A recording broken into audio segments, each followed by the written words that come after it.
président de la République démocratique du Congo, Félix Tshisekedi, a annoncé la tenue d'une table ronde sur l'avenir de l'état de siège. Cette table ronde, selon l'autorité, sera organisée avant la fin de la session parlementaire en cours actuellement. Selon certaines sources officielles, les discussions porteraient sur les moyens de sécuriser le pays et en finir avec la centaine de groupes armés qui sèment la terreur depuis plus de 25 ans. Cette initiative a été vivement saluée par le président des caucus des députés nationaux du Nord Kivu, de l'Ituri et celui de la Commission défense et sécurité de l'Assemblée nationale.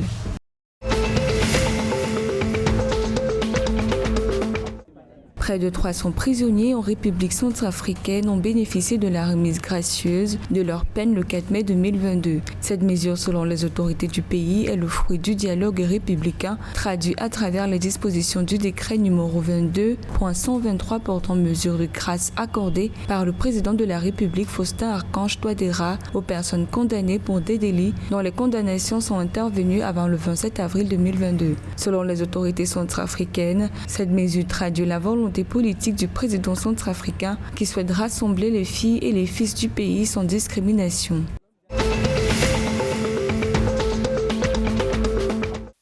Au Cameroun, les autorités annoncent dans les prochains mois le lancement d'une stratégie pour rendre le fonds routier du pays autonome. D'après les autorités, il s'agira de définir un fonds qui permet de collecter lui-même les ressources dédiées à l'entretien des routes, tout en le rendant possible pour les différents acteurs opérationnels.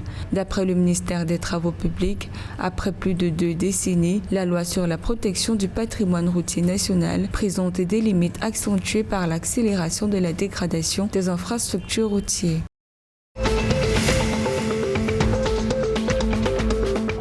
Le ministère du Commerce et de l'Industrie du Tchad organise du lundi 9 mai au samedi 14 mai 2022 un atelier de validation de la stratégie nationale pour la mise en œuvre de la zone de libre-échange continentale africaine. D'après le ministre du Commerce, cet atelier sera l'occasion de renforcer les capacités des acteurs sur les thématiques de la ZLECAf, notamment sur les volets de la normalisation, de l'évaluation de la conformité et de la promotion de la culture quantité. Financés par l'Union européenne, ces ateliers vont rassembler les membres du Comité national ZLECAf, les représentants des associations des consommateurs, des femmes entrepreneurs et des entrepreneurs spécialisés et des experts spécialisés dans le commerce international.